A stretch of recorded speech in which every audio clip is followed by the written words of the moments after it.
Olá, ouvintes do podcast. Eu sou Daniela Abreu e eu vou ler para vocês mais relatos do site casafantasma.org. Apartamento 602, parte 1. Esta história é sobre um apartamento que mais parece amaldiçoado. Esteve praticamente fechado a maior parte de todos os anos, pois pertence a um alemão que mantém estes anos todos, mas não utiliza, pois mora na Alemanha. E então, o apartamento fica fechado já faz mais de 12 anos. Este apartamento tem muitas histórias esquisitas. Vou relatar mais ou menos o que ocorre. As famílias que moram abaixo dele, ou seja, que moram no 502 e acima dele, o 702, bem como o 601 que fica ao lado, contam que eventualmente escutavam e escutam barulhos esquisitos.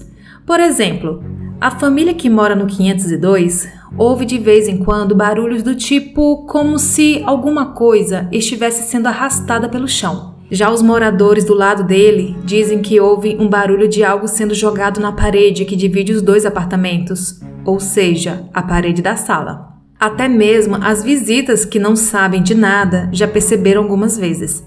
Já os moradores acima dele ouvem, às vezes, barulhos no teto como se estivessem martelando algo ou coisa parecida. O mais incrível é que o apartamento 602 está vazio há 12 anos. Mobiliado, mas vazio.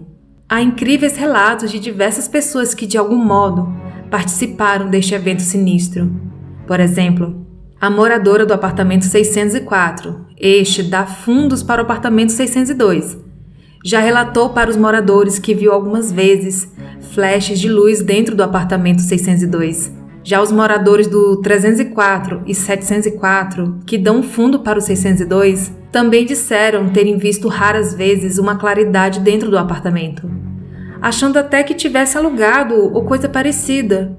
Porém, era como se luzes acendessem e apagassem apressadamente. Incrivelmente, uma vez, um pedaço de vidro da janela da frente deste apartamento caiu na cabeça de um filho de morador do apartamento 201. O menino chegou a levar pontos na cabeça porque o caco de vidro era grande. E o incrível é que foi quebrado de dentro para fora, e neste caso, o lógico seria de fora para dentro. Tipo uma ventania, uma pressão externa e não interna, ainda mais para um apartamento vazio.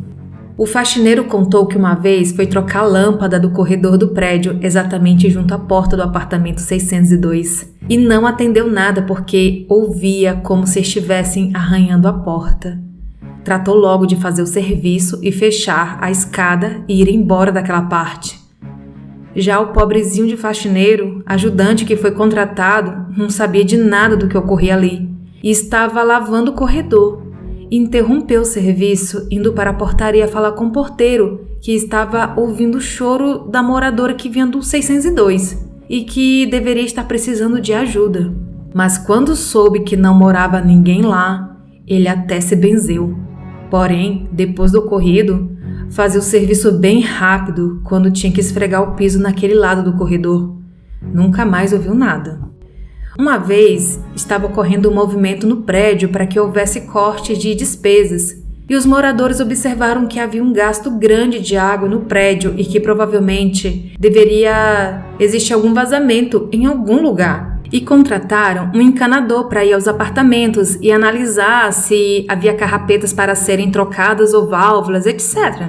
Foi feita uma análise em todos os apartamentos e realmente havia desperdício em algumas bicas, as quais foram trocadas as carrapetas ou bicas por outras novas. Porém, o problema continuou. Foi removido a tampa dos bueiros de esgoto das colunas e foi constatado, ao fechar todo o registro do prédio, que o vazamento continuava na coluna 2, que era a coluna também do 602. Logo, foi pedida autorização para ver se o vazamento era deste apartamento. O que foi feito alguns dias depois. Um sobrinho do alemão, que morava em Teresópolis, veio com a chave e a entregou na portaria. O porteiro subiu com o encanador, que já sabia de alguns dos casos que ocorriam ou ocorreram neste apartamento. Mas ele era muito cético e não acreditava em nada. O porteiro abriu a porta do apartamento e disse que iria esperar lá fora, no corredor, ou lá embaixo, e que era para ele avisar quando acabasse, porque não iria ficar ali. O encanador apenas riu e foi fazer seu serviço. Disse que era exagero das pessoas e que não acreditava nessas balelas e que isso era palhaçada. Foi realmente constatado que o vazamento era deste apartamento e 1h30 depois, o encanador chegou na portaria e simplesmente falou que o serviço estava terminado e que a válvula de um dos banheiros havia sido trocada e ajustada e que não tinha mais nada para fazer. Porém, o porteiro notou que ele estava muito incomodado e sem graça e não encarava ele nos olhos. O porteiro percebeu que algo havia acontecido.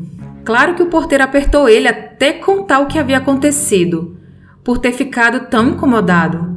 E no final das contas, o encanador contou que estava lá fazendo o serviço e que sentiu um vento nas costas dele e por 2 vezes ouviu o choro de uma mulher, mas que ao percorrer os cômodos nada viu de estranho. Mas disse que os pelos de seu corpo estavam todos arrepiados. Quando estava enroscando a mola da descarga, já finalizando o trabalho, ele sentiu um tapa na sua cabeça, vindo de trás para frente, que deixou ele atordoado. Por isso, tratou de dar o último aperto na rosca e fechar a caixa de ferramentas e sair dali rapidamente. Ele disse que o tapa foi real e que não tinha ninguém lá. Disse que ficou bastante incomodado com isso. O apartamento continua vazio e parece que é assombrado. Eu, para falar a verdade, nunca presenciei nada, mesmo porque sou morador do apartamento 403 e não tenho nenhuma visão para este apartamento. Mas vários moradores contaram coisas estranhas, inclusive na reunião de condomínio. Fico bastante curioso com tudo isso, querendo descobrir por que isso ocorre neste apartamento. Só sei que são vários relatos de diferentes moradores, cada um com suas experiências que foram presenciadas sobre o apartamento 602. Esse relato foi enviado pelo Marco Aurélio, do Rio de Janeiro.